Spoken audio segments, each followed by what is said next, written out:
Okay, so let's go ahead and work this, this propeller example. We have a propeller that's spinning, and we're asked several questions about that situation. So in part A, we're asked, what is the angular velocity of the propeller? Now in the question, we actually are given the angular velocity, but it's not in our usual units. Okay, we're told the angular velocity of the propeller is 1200 RPMs. Okay, so 1200 RPMs, that means 1200 revolutions per minute. Okay, so that is an angular velocity, but it's not in the radians per second units that we want. So to convert it to radians per second, we first need to convert revolutions to radians. And there are 2 pi radians in 1 revolution. Okay? So that'll give us units of radians per minute. And now we want radians per second. So to get radians per second, we need to divide by 60. 60 seconds in 1 minute. So our minutes will cancel, and we'll be left with radians per second.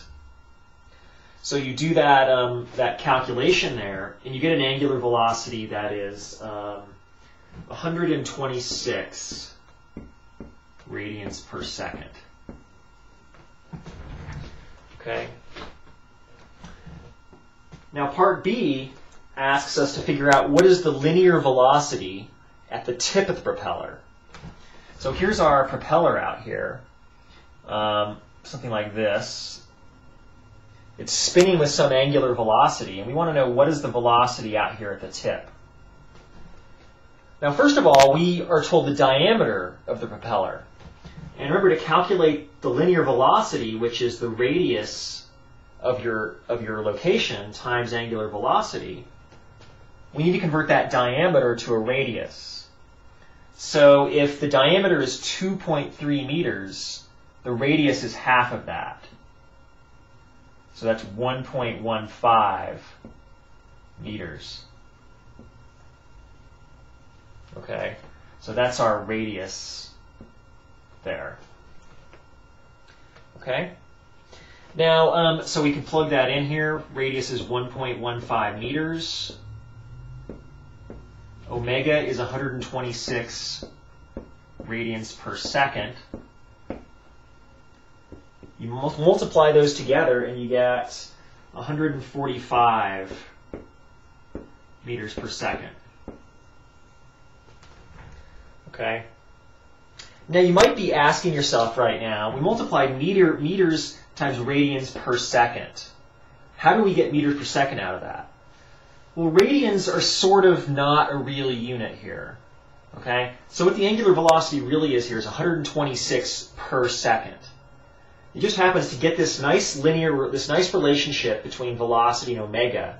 It's just assumed that this is in radians. Okay? So radians is just sort of an assumed unit here. You just have to make sure omega is in radians per second whenever you're converting back and forth between angular and linear quantities. So radians aren't a real unit when it comes down to your final answer here. Okay, now part C asks us to calculate the centripetal acceleration at the very tip of the propeller here. And centripetal acceleration, remember, is v squared over r.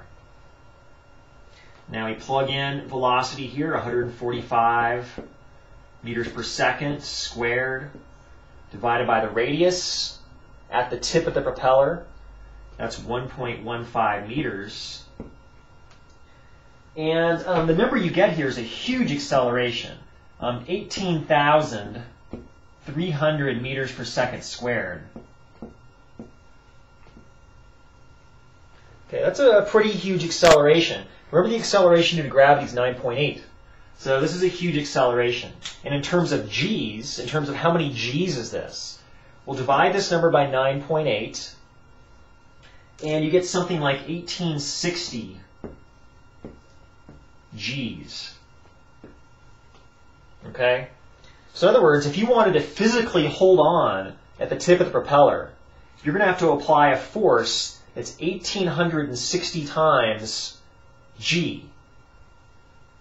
Or 1,860 times your weight, basically. You're going to apply a force that's 1,860 times your weight to hold on to the tip of that propeller. So obviously you're not going to be able to hold onto the tip of the propeller. So when you're starting to deal with circular motion, you start to get pretty enormous accelerations. And so that's why centrifuges are really good ways to simulate very high forces. Because just by getting something going pretty fast in a circle, you can really simulate the forces of rockets taking off, for example. So circular motion can be really useful to simulate these very high forces, because very high forces have to be applied to objects that go in very fast circular motions.